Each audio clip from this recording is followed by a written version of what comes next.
A ordem de Melquisedeque. Os princípios de um sacerdócio real. Parte 3. Vamos buscar descobrir quais são as características pessoais nesta parte 3. Tentar buscar entender o que faz de Melquisedeque ser a maior referência no Velho Pacto, no Tanar, da ordem de uma realeza sacerdotal. Nós já vimos na parte 2, no vídeo anterior, nós analisamos os 3 principais versículos de Gênesis 14, o versículo 18, 19 e 20, que falam de Melquisedeque. Vimos as principais palavras, o que significa seu nome, o que significava o pão e o vinho, o ser um rei e um sacerdote, a palavra Shalem, né, da onde veio. Então, qual o seu significado no hebraico. E agora nós vamos buscar entender da perspectiva de Davi, no Salmo 110, que é a segunda referência mais forte no Tanar, né, a respeito de Melquisedeque. Enquanto em Gênesis nós temos um aparecimento desse personagem, desta pessoa, desse Melquisedeque, o Salmo 110, Davi tem uma revelação sobre o Mashiach. E diz assim, Salmo 110, 4. Nishba Yahweh, e jurou o Senhor, velô inahem, e não se arrependerá. Atar Kohen Leolam, tu és um sacerdote eternamente. Al Divarti Malki Tzedek, segundo a ordem de Melquisedeque. Então isso é muito interessante, que Davi tem uma revelação. Ele teve uma revelação messiânica, porque mais tarde, quando nós formos analisar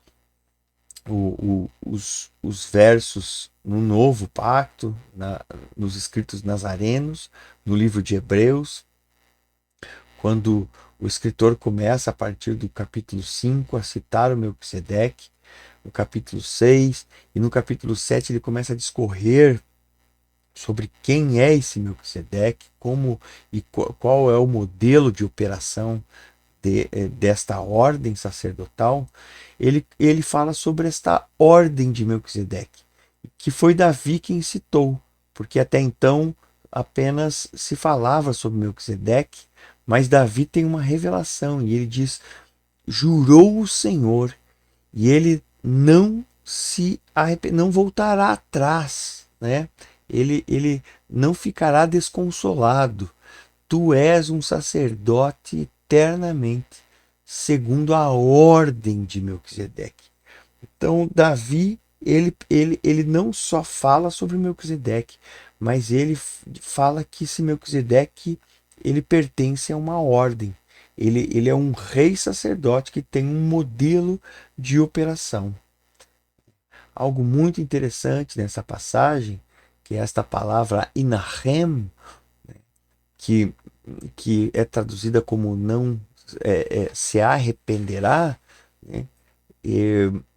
Mas esta palavra, ela tem uma conotação não de arrependimento, né?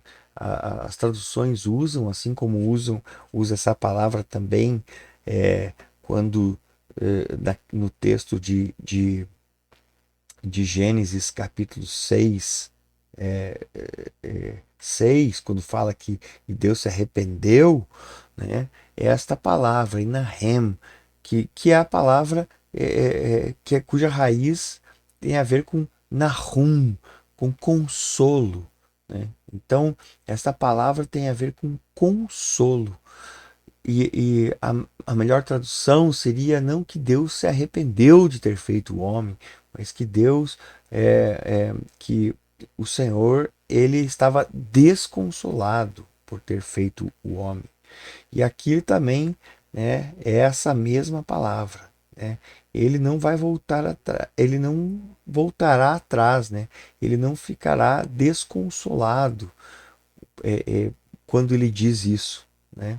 Ele diz: Tu és um sacerdote eterno, segundo a ordem de Melquisedeque.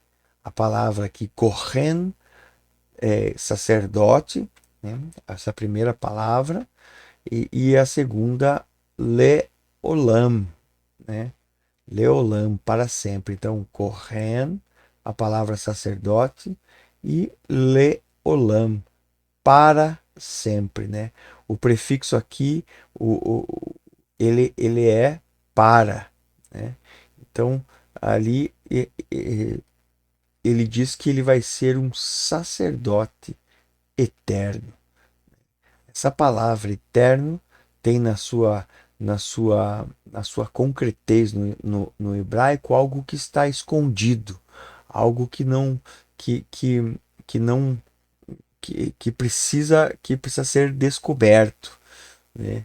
Então, falando de algo futuro, de algo que está escondido, falando também das coisas do passado, né? No abstrato tem a ver com a palavra, ela é aquilo que é antigo, né? E nós percebemos muito isso, cara, quando a arqueologia tenta descobrir ou descobre ruínas de uma cidade, de algum lugar, e ela descobre algo que estava escondido, que estava encoberto, e que não fica apenas no campo da imaginação. E isso então seria uma definição do que é a eternidade, né? Do que é eterno, além do campo de visão do tempo e do espaço. Quer dizer, saiu além do tempo e do espaço. Então ele é um sacerdote que está antes de haver tempo e continuará depois que o tempo se acabar, que os tempos se acabar, né? A palavra ordem aqui no hebraico é a palavra divarta, aqui divarti, que significa, foi traduzida como ordem. A palavra divarti, ela tem na sua raiz a palavra davar, né? D, B e o R, davar, que é a tradução para a palavra palavra, né? Então, e ela tem no seu concreto, ela tem a ver com ser a ação dela é aquilo que gera ordem, né? Um arranjo ou fixação de algo criando ordem. Então, quando na concretez do hebraico, quando duas palavras são colocadas juntas e assim sucessivamente, se forma uma sentença, uma oração, né? E essa sentença gera um conceito, algo que está sendo comunicado, está gerando ordem, né? Por isso, a, a palavra é, originalmente davar tem a ver com ordem. Então, assim também a Débora, DBR, né? Débora, cujo significado é abelha no hebraico, simbolizando uma colônia de insetos ordenados, porque dentro do nome Débora tem a palavra davar, né? Tem as letras da palavra davar, porque é algo muito extraordinário na natureza é uma, é, uma colmeia, né? A colmeia é algo, talvez de todos os insetos, né? ainda mais do que as formigas. As abelhas, elas é, simbolizam uma ordenação perfeita. Se um inseto, um outro inseto tenta entrar na colmeia, né, elas o matam e elas o revestem com um própolis, com uma cera, né? E esse inseto, para que esse inseto não transmita doenças para dentro da colmeia, né? Você vê que ali como os pequenos casulos ali são perfeitos, né? Então a abelha é como um sinal é, é, de ordem, né? A colmeia é como um lugar de ordem, né? Todas as abelhas são ordenadas por uma mente superior, né? Da rainha mãe, né? Da abelha rainha, né? Que foi uma abelha que foi alimentada com a geleia real, né? E ela é a mente, o sinal que ela transmite, né? É obedecido por todas as demais abelhas, né? Isso é muito, muito interessante, muito forte, né? De como o hebraico é concreto em tudo isso, né?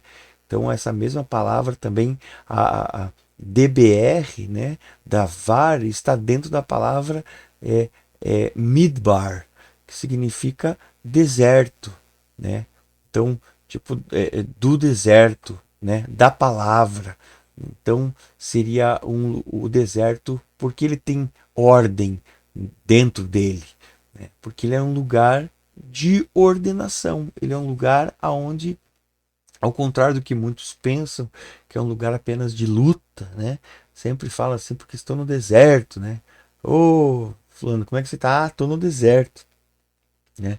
Como se isso fosse apenas um significado de luta.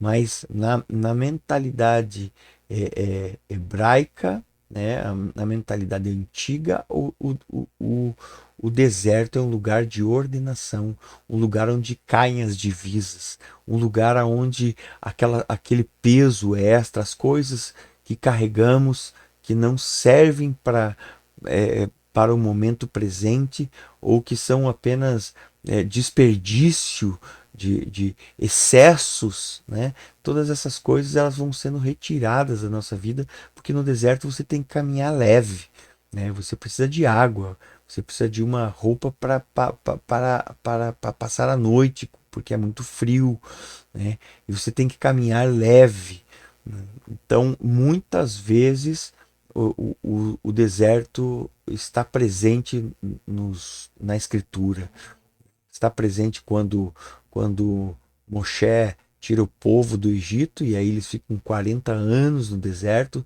sendo ordenados, porque um povo que permaneceu escravo por centenas e centenas de anos, né, que não tinha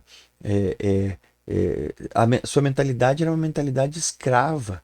Então, quando eles vão para o deserto, eles vão para serem ordenados, para se arrependerem, né?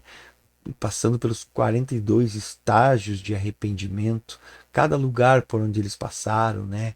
Elim, né? As águas amargas, cada um o Sinai, cada um daqueles lugares onde eles vão sendo, vão deixando coisas do seu passado para trás e vão recebendo algo novo, uma nova mentalidade para poderem, depois de um ciclo completo, 40 anos, adentrarem na Terra Prometida, porque a Terra Prometida é um lugar de uma nova mentalidade, de uma nova vida. Então não tem como entrar em uma nova vida com uma velha mentalidade.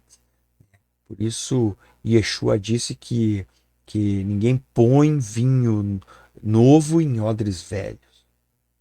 Então, há uma necessidade de uma mudança de mentalidade, como também falou Shaul Shaliach, né? Shaliach Shaul, o apóstolo Paulo, né?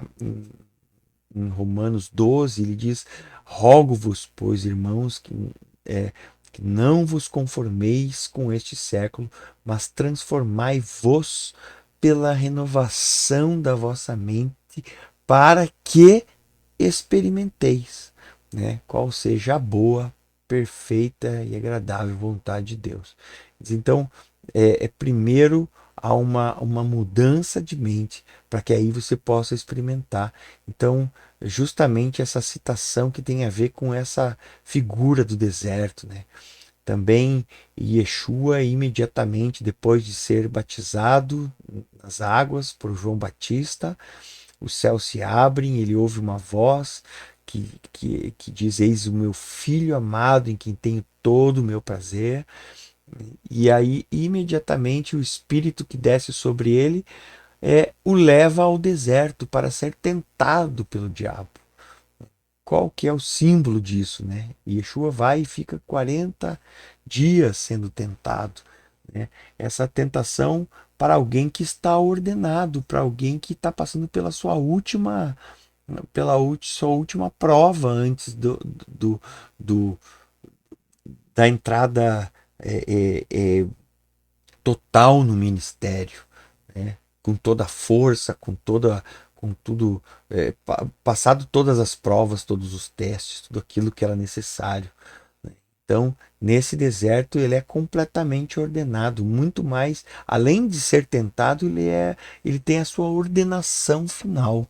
Né? Quando ele sai desses 40 dias, ele está, né, com sangue nos olhos, né? Ele está cheio da vida, cheio da convicção, cheio de tudo, né? De tudo, está pronto para ir até o final, com tudo que é necessário, né? Então, esse lugar de ordenação, o deserto como um lugar de ordenação, né? Não um lugar apenas de estou passando prova, estou passando luta, estou passando. Não, não. Tipo, isso acontece, né? Mas para que, né, nós sejamos ordenados, para que as coisas que não são sejam abaladas e permaneça só aquilo que é. Assim também nós vemos que o nosso Pai é um nosso Pai celestial, é um Deus de padrões, né? Eu sempre falo isso que a gemátria ela não falha.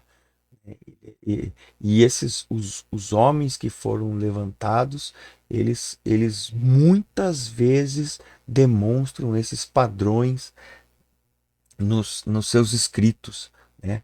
É incrível como Mateus, no capítulo 1, no versículo 1, quer dizer, o primeiro versículo do primeiro capítulo, do primeiro livro dos escritos nazarenos, né, da Brit Hadashah, ele diz assim: livro da geração de Yeshua Hamashia, filho de Davi, filho de Avraham. E é muito forte isso, que o nome David, né, essas três letras, Dalet, Vav e Dalet novamente, né, vou aqui, né, lembre-se que sempre o hebraico é da direita para a esquerda, então nós temos um primeiro Dalet, né, temos um Vav e temos um Dalet de novo, né, então o Dalet vale 4, né? Tem um valor numérico de 4. O Vav é o valor numérico de 6.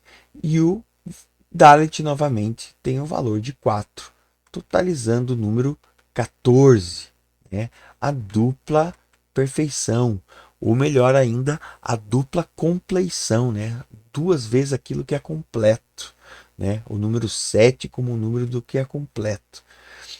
Assim também o nome de Avraham, os dois nomes que são citados no primeiro versículo do primeiro capítulo do livro da genealogia de Yeshua Hamashia, são Davi e Avraham. E Avraham, né, tem um Aleph que vale 1, Bet que vale 2, um Resh que vale 200, um Re que vale 5 e um Mem que vale 40, totalizando 248. 2 mais 4, 6 mais 8, 14. Né? Então nós temos tanto no nome de Davi quanto o nome de Abraham tem o seu valor numérico como o número 14. E se ainda somarmos o 4 com o 1, nós teremos o número 5, que é o número da graça, né? E tanto Abraham como Davi são os maiores símbolos, né? Talvez juntamente com Noé, que também achou graça diante de Deus, mas principalmente na linhagem a partir do patriarca Abraham, né? Abraham e Davi são um símbolo total da graça de Deus, né? E Mateus termina a genealogia dizendo assim: de sorte que todas as gerações, desde Abraham até Davi, 14 gerações, e desde Davi até a deportação para a Babilônia, 14 gerações, e desde a deportação para a Babilônia até Cristo, 14 gerações. Então, será que Mateus entendia de gemátria, né? Então, será que eles entendiam disso, né? Assim como João também usa a gemátria para dizer aquele, né, que é sábio, aquele que é entendido, o cara calcule o número da besta, né? Que é o 666, né? Então, ele está dizendo para calcular, porque eles faziam isso, né? É uma prática comum, né? Dentro das escrituras, sempre o nosso pai faz as coisas de acordo com padrões, né?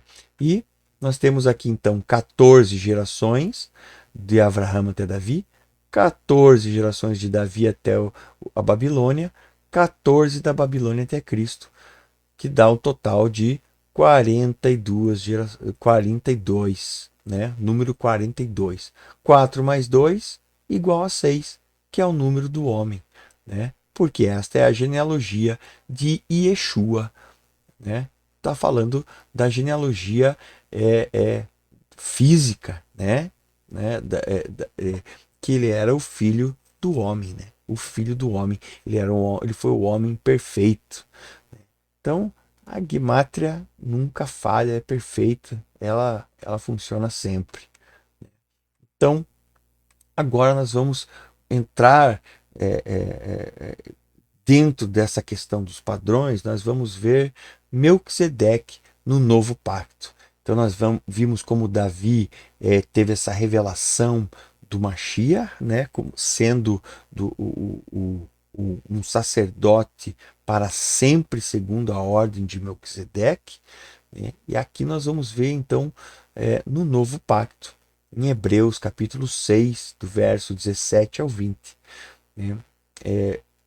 Diz assim: por isso, querendo Deus mostrar mais abundantemente a imutabilidade do seu conselho aos herdeiros da promessa, se interpôs com juramento, para que por duas coisas imutáveis, das quais impossível que Deus minta, tenhamos a firme consolação, nós, os que pomos o nosso refúgio, em reter a esperança proposta, a qual temos como âncora da alma, segura e firme, e que penetra até o interior do véu.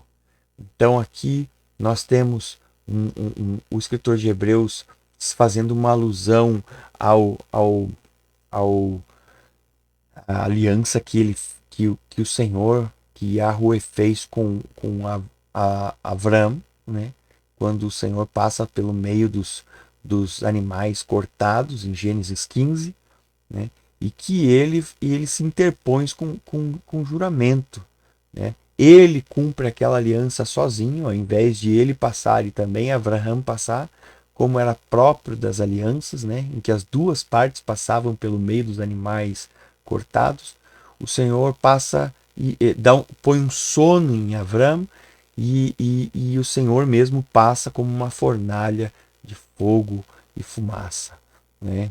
Então, ele diz que ele está jurando sobre ele mesmo, né? Quer dizer, ele não só está dando a promessa, mas ele está jurando, né, sobre ele. Quer dizer, eu estou cumprindo com esta aliança, a qual você não vai ter que fazer nada, É por graça. Eu estou. Não depende de você ser bom ou não. Isso vai acontecer. Estou prometendo para você isso. Estou jurando para você isso sobre mim mesmo, né? E assim ele fez isso querendo mostrar mais abundantemente que, é, que, que a sua promessa era imutável, para os herdeiros da promessa, que essa promessa é imutável, né? E assim o escritor de Hebreus está nos dizendo que para nós sermos consolados com isso, né? E pormos o nosso refúgio em reter essa esperança que o Senhor nos propôs, né? Dessa promessa, a qual temos como âncora da alma, segura e firme, e que penetra até o interior do véu. Quer dizer, como que penetra até a nossa essa esperança penetra até o interior do véu se o véu só o sumo sacerdote poderia entrar, né? Então, como é que a gente vai entrar se ela se essa âncora da alma segura e firme penetra lá no interior do véu, se, se só o sumo sacerdote poderia entrar? Então ele continua, onde Yeshua, precursor. Quer dizer, o precursor é aquele que entra, que vai abrindo o caminho para que outros façam o mesmo, né? Então, onde Yeshua, precursor, entrou por nós, feito eternamente um sumo sacerdote, segundo a ordem de Melquisedeque. E aqui o escritor de Hebreus ele entra, né? Ele já tinha falado no capítulo 5, né? Que Yeshua, nós não temos um sumo sacerdote que não pode se compadecer das nossas fraquezas, mas sim um que pode, que foi feito sumo sacerdote segundo a ordem de Melquisedeque. E aqui ele repete isso, né? Então, dizendo onde Yeshua, precursor, entrou por nós. Aonde? No interior do véu, né? Ele foi feito eternamente sumo sacerdote, segundo a ordem de Melquisedeque. Então, o escritor ele começa a falar, ele já está falando desde o capítulo 4 a respeito de um sacerdócio, que Yeshua é um sumo sacerdote, né? E para provar isso, né, porque era sabido de todos os hebreus que só existia uma ordem sacerdotal para eles, segundo a lei. Só a ordem de Arão, né, chamada pela tribo, que era a tribo dos levitas, né? Então os levitas eram o Arão era descendente de Levi, né? A ordem sacerdotal era segundo a ordem de Arão, dos descendentes de Arão, e todos eram levitas, né? Não existia outra tribo que poderia ter um sacerdócio, né? Então aqui como que ele vai dizer que Yeshua é um sumo sacerdote, sendo que ele é da tribo de Yehuda, né? De Judá. Então ele começa a fazer essa defesa, né? E ele começa a fazer essa abordagem por um lado inesperado, né? Ele entra fazendo essa interpretação do Salmo 110, 4, né? Yeshua, precursor, entrou por nós no interior do véu, né? Feito eternamente sumo sacerdote, segundo a ordem de Melquisedeque. E usa essa figura que é uma figura, né, tão misteriosa. Tanta gente falou tanto ao longo da história desta figura. E muitos tentam buscar quem era Melquisedeque, se é Shem, se é uma teofania, né? E tenta se buscar tantas coisas para tentar explicar quem é essa figura. Mas nós vamos ver que não é esse o interesse do escritor de Hebreus, né?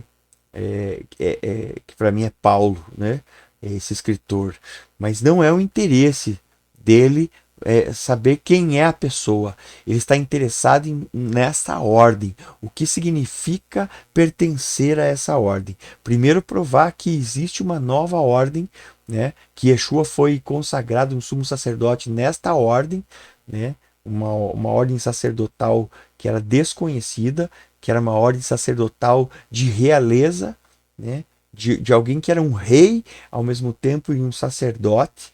Então ele não era um dia rei e um dia sacerdote. Ele era um rei sacerdote. Algo que não existia nem antes nem depois nas escrituras, né? Era algo assim que era impossível, né? Ou alguém era rei ou alguém era sacerdote, né? E de repente quando aparece esse Melquisedeque, ele é um rei sacerdote, né? E aí ele continua, ele entra, termina o capítulo 6, ele entra em Hebreus no capítulo 7, né?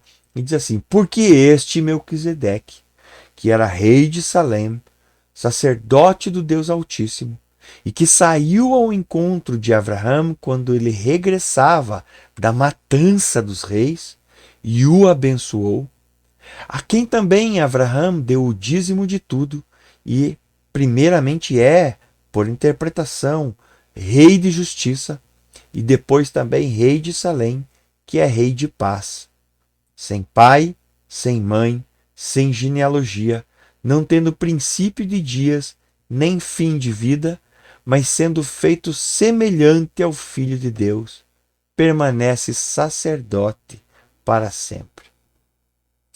Então aqui nós vemos que ele começa essa explicação.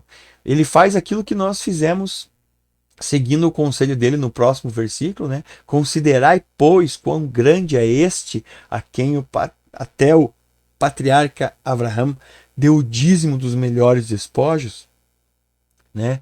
Então, nós fizemos essa mesma coisa, consideramos quão grande ele é. É isso que estamos fazendo, isso que fizemos na parte 2 deste estudo, né? Falando especificamente sobre o que significa o Melquisedeque, Shalem, pão e vinho. Nós falamos sobre todos os 3 versículos, o versículo 18, 19 e 20 de Gênesis 14, para buscar, para considerar quem é, como era essa operação, o que significava o nome dele, exatamente como fez o escritor de Hebreus, né? Aí ele continua dizendo: sem pai, sem mãe, sem genealogia, não tendo princípio de dias, nem fim de vida. Isso é muito interessante, que não é que Melquisedeque não tinha pai nem mãe e não tinha genealogia, nem princípios de dia, nem fim de vida. Quando a Torá ela não mostra isso, esse escritor, esta pessoa cheia do Espírito consegue ter esta revelação e diz assim, cara, não mostra uma genealogia, né? Não tem uma genealogia. Não, então nós não sabemos quem é o pai dele, quem é a mãe dele, porque por isso não interessa quem ele é, porque a Torá não quis nos mostrar isso. Não era do interesse do nosso pai, que ditou todas essas palavras para Moisés, né? Que revelou a ele letra por letra da Torá. Não foi do interesse do nosso pai mostrar quem essa pessoa era. Se era Shem, se era qualquer pessoa, não interessa. Ele estava nos querendo mostrar algo maior do que isso. Que esta pessoa aparece num tempo em que, num momento em que tem um representante de Deus na Terra, aliançado com Deus, né? Que Deus está, que o Senhor, que o Eterno está tratando com ele, fazendo dele o seu representante na Terra. E de repente aparece alguém que também é de Deus. E o cara é um rei e um sacerdote ao mesmo tempo, todos os dias, para sempre, né? Então, qual é essa o que esta figura está representando? Primeiro, que ela não tem, que a genealogia dela não interessa, porque ela representa algo maior do que uma genealogia humana, né? Ela representa a infinitude de Deus, da operação de Deus, de que ele não está limitado à caixinha da religião, né? De que ele está além, né, de tudo isso, que tem algo que é muito maior, que é eterno, que vem de antes, né? E que não tem fim também, né?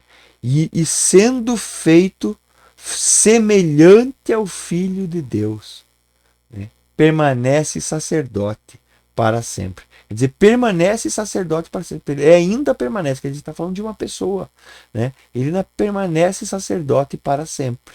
Quem? O Melquisedeque, essa pessoa Melquisedeque, né? Porque Yeshua foi ordenado um sumo sacerdote segundo a ordem do Melquisedeque.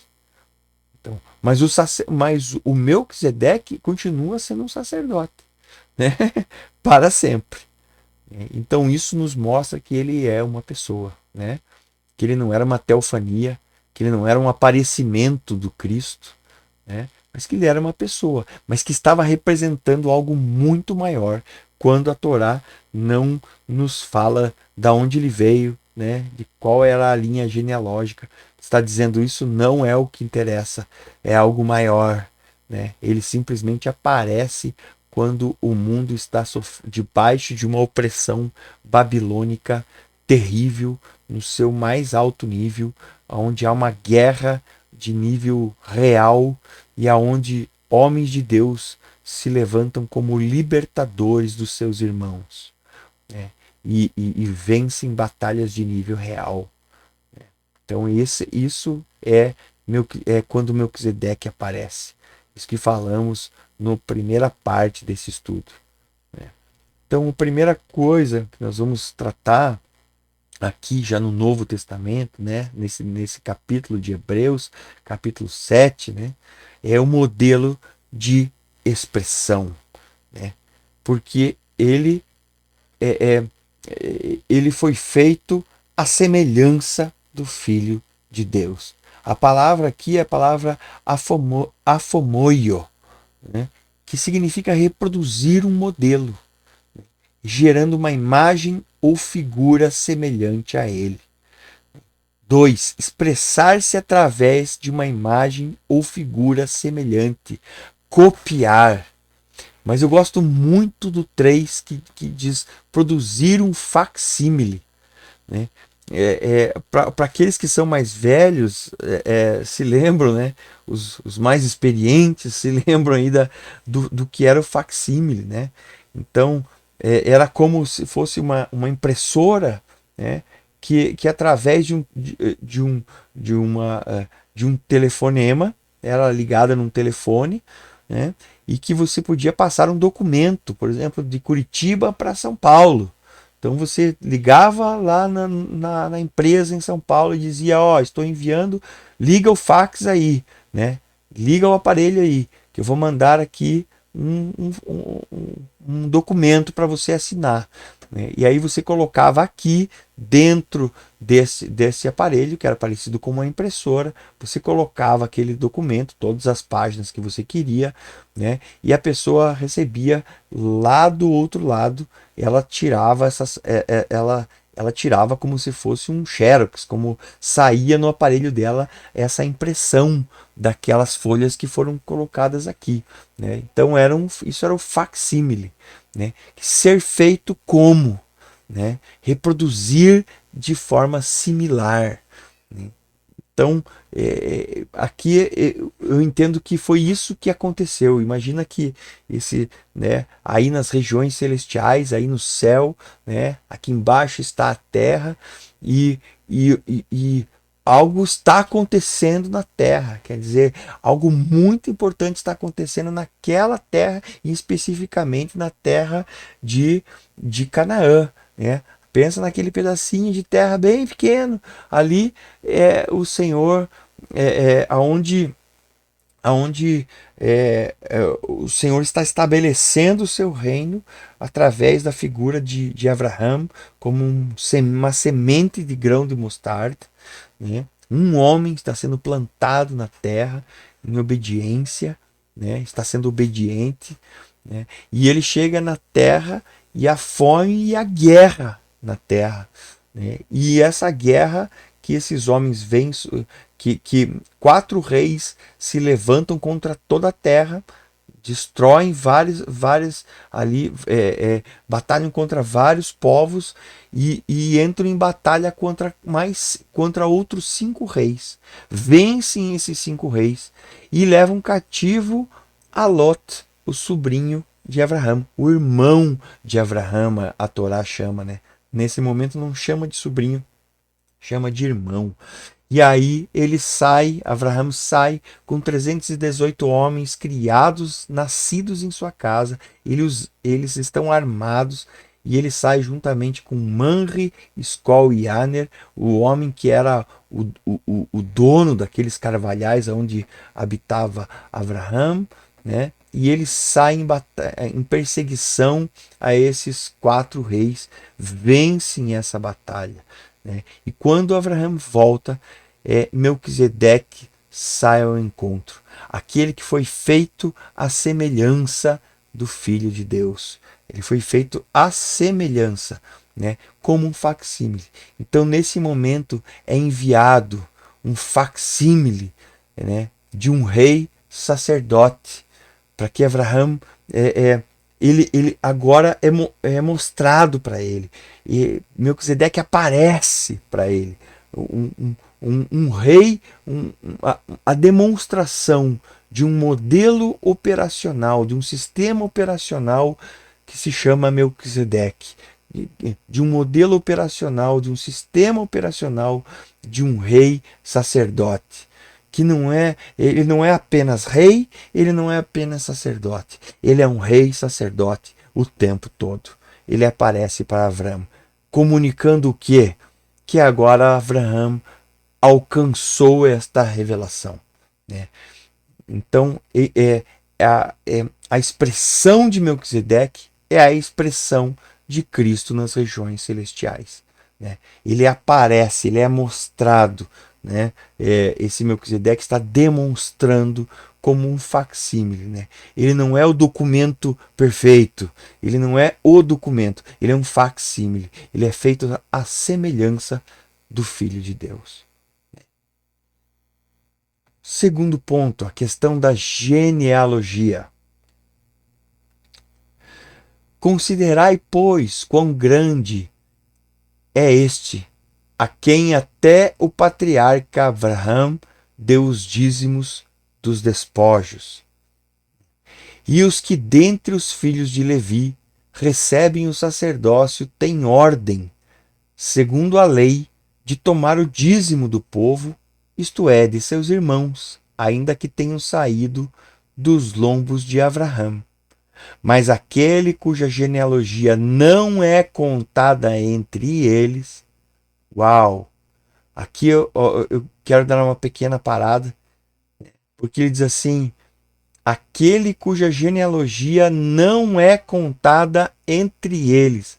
Ah, então quer dizer que ele tem uma genealogia, ela só não está contada entre eles. Então isso quer dizer que ele toma dízimos de Abraão e abençoa aquele que tinha as promessas. Mas diz que ele tem uma genealogia. Então a questão é que eles estavam procurando no lugar errado, né? Eles estavam procurando entre os levitas.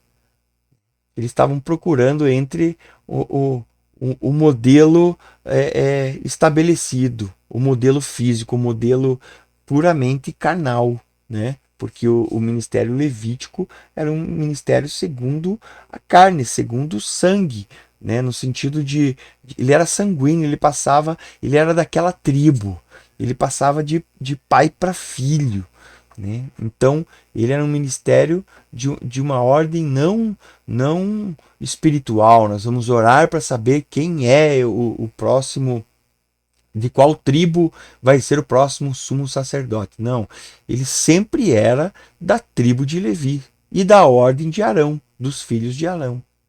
Sempre.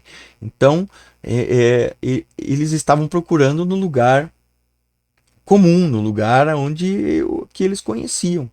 Mas isso não quer dizer, então, que ele não tinha uma genealogia. Ele tinha uma genealogia, ela só não era contada entre eles. Porque todos têm uma genealogia na Torá e no Tanar. Todos, absolutamente todas as pessoas que são importantes, cara, na história bíblica. O fulano é filho de ciclano, que é filho de Beltrano, que, cara, Josué, filho de Num, filho de Ur, filho de... sempre tem uma genealogia, sempre. Inclusive as genealogias, né, de Caim, por exemplo, que é uma genealogia que não era uma genealogia de Deus, né, do povo que era de Deus, cara, mas tem a genealogia de Caim. A diferença é que na genealogia de Sete, né, que foi aquele que veio na sequência de Abel, que foi o filho que morreu, né, aquele que substituiu, né, o Abel que morreu, né, que veio, que deu origem, que quando voltaram a chamar o nome do Senhor, né, a diferença é que esses têm os seus anos contados, né, e viveu 130 anos e gerou filhos e filhas, viveu mais 300 anos e morreu, né? Então sempre em Deus há uma contagem, né? Há uma contagem de anos.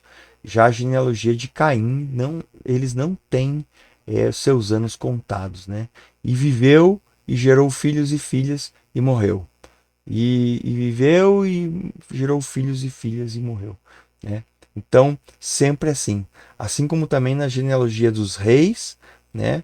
Nas histórias dos reis, nos livros de reis e crônicas, aqueles que viviam que viviam para Deus tinham não só os seus anos de reinado contados, mas também quando morriam eram sepultados junto aos seus pais, se tinham feito alguma coisa boa, se tinham feito alguma coisa em Deus, né? E outros, cara, não fala que eles não foram enterrados junto com seus pais, quer dizer, não descansaram, né? Sempre simbolizando isso, né? O depois da morte, que alguns descansam e vão para junto de seus pais e outros não vão, né? Seguimos, né? E diz que ele permanece sacerdote para sempre. A palavra no grego aqui dienix, né? Em Hebreus 7, versículo 3, é a palavra continuamente. Significa que ele alcançou um ponto e entrou nisso, né? Ele alcançou algo na sua espiritualidade, ele alcançou algo, ele chegou num lugar e entrou nisso, entrou nesta realidade. Ele alcançou um ponto e entrou nisso, está focado nisso, está vivendo dentro de uma realidade. Quer dizer, permanece sacerdote continuamente. Não tem volta, não tem atalhos, não tem ramificações. Ele alcançou um ponto e agora ele continuamente é sempre a mesma coisa, sempre nesta mesma. Ele é um sacerdote nessa batida, sempre nessa batida, pá, não tem continuamente, não tem vacilo, né? Está fixado em uma posição no espírito, né? Encontrou este lugar no espírito, esse lugar de ser uma habitação, de entender esse fluir, de entrar nesse fluir e se deixar levar, né, por isso. É algo que eu creio que o Senhor está construindo, desejoso de construir em cada crente, está desejoso disso, né? Porque aquele que é nascido do Espírito, né, ele não sabe de onde vem nem para onde vai, né? Quer dizer, ele está fluindo dentro de uma realidade no Espírito. Ele entra, alcança um ponto e entra nisso. E assim encerramos esta parte 3 da Ordem de Melquisedeque, né? Na próxima parte, no próximo episódio, nós vamos, na parte 4, é a última parte. Nós veremos a continuação desse texto de Hebreus 7. Veremos a questão da grandeza, a questão da perfeição, a questão da mudança de lei e a questão da eternidade e da fé. Shalom a todos, né? Que a sua vida possa ter sido edificada com esse estudo e nos vemos no próximo vídeo. Um abraço.